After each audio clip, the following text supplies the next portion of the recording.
हरे कृष्ण। आप सभी लोगों को कृष्ण जन्माष्टमी की बहुत बहुत शुभकामनाएं। आज की इस वीडियो में हम जानेंगे कि सुबह के समय हमें गोपाल जी की पूजा कैसे करनी है, क्या क्या सामग्री चाहिए, कैसे पूजा करनी है। तो आइए देख लेते हैं क्या क्या सामग्री चाहिए और कैसे पूजा की जाएगी। तो देखिए, जब भी आप पूजा करें, आप घर के मंदिर में भी ये पूजा कर सकते हैं, लेकिन मैं यहाँ पर अलग से चौकी लगा करके इस तरह से पूजा कर रही हूँ। तो देखिए, यहाँ पर चौकी लेनी है, इस तरह से चौकी को लगा लेना है। इसके ऊपर हमें कोई भी लाल रंग का इस तरह से कपड़ा बिछा लेना है, लाल या पीले रंग का कपड़ा आपको बिछाना है। अब यहाँ पर सबसे पहले हम यहाँ पर एक थाली लेंगे। इस तरह से आप जिस बर्तन में गोपाल जी को स्नान कराते हो वही आपको यहाँ पर बर्तन लेना है। तो मैं इसी थाली में इसे स्नान कराती हूँ गोपाल जी को। तो देखिए, यहाँ पर सबसे पहले हम स्वास्तिक बना लेंगे। स्वास्तिक आप चाहे तो चंदन से बना सकते हैं, रोली से बना सकते हैं, जिससे आप बनाते हो उससे आप यहाँ पर स्वास्तिक इस तरह से बना लीजिएगा। स्वास्तिक बनाने के बाद अब देखिए, हमें यहाँ पर गोपाल जी को स्नान कराना है। तो गोपाल जी को स्नान कराने के लिए हमें यहाँ पर पंचामृत चाहिए। पंचामृत आप बना के भी ले सकते हैं या फिर अलग अलग सामग्री को भी रख के इस तरह से ले सकते हैं।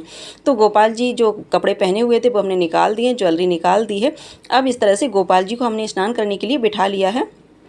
अब यहाँ पर हमें स्नान कराना है पंचामृत से। तो देखिए, पंचामृत से स्नान कराने के लिए सबसे पहले हम यहाँ पर दही से स्नान कराएंगे। तो दही हमने ले लिया इस तरह से। दही से हमें स्नान कराना है गोपाल जी को। काफ़ी अच्छे से धीरे धीरे करके इस तरह से मलते हुए अच्छे से स्नान कराना है, ताकि गोपाल जी हमारे अच्छे से चमक जाएं एकदम से। तो देखिए, इस तरह से दही से जब हम स्नान कराते हैं तो गोपाल जी अच्छे से चमक जाते हैं। तो इस तरह से आप अच्छे से स्नान कराइएगा। अब यहाँ पर कच्चा दूध लिया है, गाय का दूध मैंने लिया है कच्चा। अगर आपको गाय का कच्चा दूध नहीं मिलता है तो आप यहाँ पर जो भी दूध मिल जाए, भैंस का दूध मिल जाए, तो उससे भी यहाँ पर स्नान करा सकते हैं। अब यहाँ पर मैंने ले लिया है शहद, शहद से भी स्नान करा दिया है। इस तरह से आप देख सकते हैं। अब यहाँ पर मैंने लिया है देसी घी। तो देसी घी से भी यहाँ पर इस तरह से स्नान करा देंगे। काफ़ी अच्छे से प्रेम पूर्वक यहाँ पर गोपाल जी को स्नान कराएंगे, क्योंकि आज गोपाल जी का जन्मदिन है। तो देखिए, यहाँ पर गोपाल जी को मैंने स्नान करा दिया। अब यहाँ पर मैंने लिया है शुद्ध जल, इसमें गंगा जल डाल करके मैंने लिया है। अब यहाँ पर गोपाल जी को शुद्ध जल से इस तरह से स्नान करा देंगे। स्नान कराने के बाद बहुत ही प्रेम पूर्वक हमने यहाँ पर स्नान करा दिया है। अब कोई भी सॉफ्ट कपड़ा आप ले सकते हैं, टॉवल ले सकते हैं।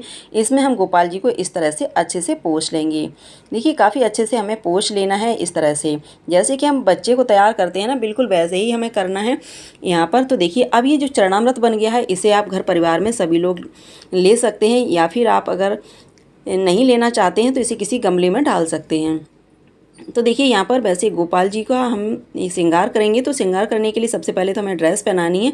गोपाल जी को हमने नहला धुला के अच्छे से तैयार कर दिया है। आप देख सकते हैं मैंने यहाँ पर ये ड्रेस पहना दी है। और ये देखिए, गोपाल जी हमारे इस तरह से ड्रेस पहन चुके हैं। अब गोपाल जी का हम पूरा श्रृंगार कर देंगे, अच्छे से ज्वेलरी वगैरह पहना देंगे, मुकुट लगा देंगे।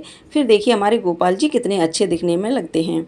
तो देख सकते हैं ना यहाँ पर। अब यहाँ पर गोपाल जी को हम बिठाते हैं इस सिंहासन पर। जिस सिंहासन पर आप बिठाते हो, चौकी पर बिठाते हो तो चौकी रख लीजिएगा। जिस सिंहासन पर आप गोपाल जी को विराजमान करते हैं वो यहाँ पर रख लेना है। तो सिंहासन के ऊपर हम ये चौकी ले लेंगे इस तरह की। तो देखिए, यहाँ पर मैंने चौकी रख दी है इस तरह से।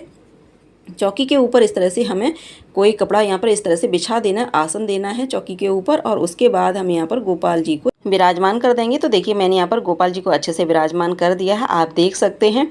अब यहाँ पर हम इन्हें मुकुट पहनाएंगे, ज्वेलरी पहनाएंगे। तो देखिए, मैंने यहाँ पर इस तरह से हार पहना दिया है। अब यहाँ पर हम मुकुट लगाएंगे। तो देखिए, गोपाल जी के मैंने इस तरह से वाल लगा यहाँ पर कर दिए इस तरह से, और ये मुकुट लगा दिया है। तो देख सकते हैं मैंने गोपाल जी का काफ़ी अच्छे से श्रृंगार कर दिया है। गोपाल जी हमारे बिल्कुल तैयार हो चुके हैं।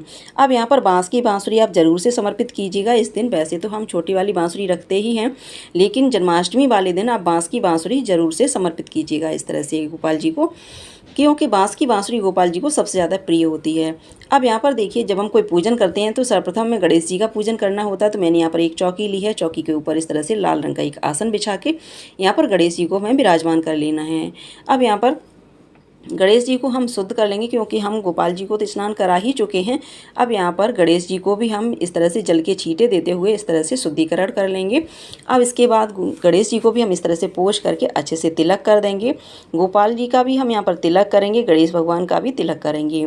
तो देखिए, इस तरह से हमें पूजन करना है। सर्वप्रथम पूजन गणेश जी का होता है, तो सर्वप्रथम पूजन गणेश जी का करेंगे, फिर गोपाल जी का पूजन करेंगे। तो इस तरह से बहुत ही प्रेम पूर्वक हमें ये पूजा करनी है। इस तरह से मैंने यहाँ पर तिलक कर दिया है, गणेश जी का भी कर दिया है, गोपाल जी का भी तिलक कर दिया है। अब यहाँ पर हमें एक थाली लेनी है जिसमें हमने एक दीपक लिया है, 2 पत्ती ली है, माचिस ली है, गणेश भगवान को चढ़ाने के लिए दूर्वा ली है। तो यहाँ पर सबसे पहले हम दीपक प्रज्वलित कर लेंगे। तो देखिए मैंने यहाँ पर दीपक अच्छे से प्रज्वलित कर लिया है। आप देख सकते हैं जब भी कोई पूजा शुरू करते हैं तो दीपक सबसे पहले प्रज्वलित किया जाता है। दीपक ही हमारी पूजा का साक्षी होता है। भगवान को धूप दीप दिखा देंगे इस तरह से, और यहाँ पर गणेश भगवान को वस्त्र स्वरूप हम कलावा समर्पित कर देंगे, क्योंकि गोपाल जी को हमने वस्त्र समर्पित कर दिए हैं, पहना दिए हैं। गणेश जी को हम यहाँ पर कलावा समर्पित कर देंगे। गणेश भगवान को पुष्प समर्पित करेंगे, गोपाल जी को भी पुष्प समर्पित कर देंगे। इस तरह से आप देख सकते हैं जो भी आपको पुष्प मिल जाएँ वो आप यहाँ पर समर्पित कर सकते हैं। तो मैंने यहाँ पर गुलाब और गेंदे के पुष्प लिए हैं, वो हमने गोपाल जी को, गणेश भगवान को समर्पित कर दिए हैं। अब जन्माष्टमी की पूजा में पंजीरी का भोग जरूर लगाया जाता है। आपके यहाँ धनिया की पंजीरी बनती है तो धनिया की पंजीरी बनाकर भोग लगाइएगा, और कहीं कहीं पर आटे की पंजीरी भी बनती है तो आटे की पंजीरी आप बना के इस तरह से भोग लगा सकते हैं। यहाँ पर पंचामृत मैंने अलग से बनाया, पंचामृत का भोग यहाँ पर लगाएंगे। और यहाँ पर मैंने पंचमेवा ली है, पंचमेवे का भी हमें भोग लगाना है। यहाँ पर मैंने लड्डू लिए हैं तो लड्डू का भी हम भोग लगाएंगे, और जो भी आप भोग लगाएं उसमें तुलसी दल अवश्य रखिएगा।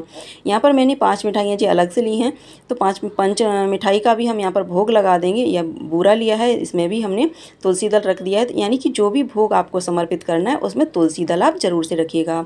अब आपको जो भी ऋतु फल मिल जाए, मौसमी फल, वो आप ले सकते हैं। मैंने यहाँ पर केला, सेब और अमरूद, खीरा, इस तरह से मैंने यहाँ पर 5 फल लिए हुए हैं। देखिए खीरा ज़रूर से लीजिएगा इस तरह से, अगर ऊपर की तरफ डंठल वाला खीरा मिल जाता है तो ज़रूर से लेना है, और नहीं तो आप ऐसे ही खीरा यहाँ पर गोपाल जी के पास रख देंगे। साथ में हमें एक इस तरह से सिक्का भी रख देना है। अब यहाँ पर हम प्रेम पूर्वक आरती कर लेंगे। तो यहाँ पर गणेश जी की हमें आरती कर लेनी है। गणेश जी की आरती करने के बाद गोपाल जी की भी हमें आरती करनी है। आपको आता है तो कृष्ण चालीसा भी पढ़ लीजिएगा। इस तरह से प्रेम पूर्वक आरती करने के बाद आचमनी करेंगे। आचमनी करने के बाद भगवान को हम यहाँ पर आरती देंगे। घर में जितने सदस्य हैं सभी लोग आरती लेंगे। उसके बाद भगवान से दोनों हाथ जोड़ करके क्षमा याचना करेंगे। हे प्रभु, मैं आपकी पूजा सच्चे मन से करती हूँ, मेरी पूजा में कोई कमी रही हो उसे क्षमा कीजिएगा।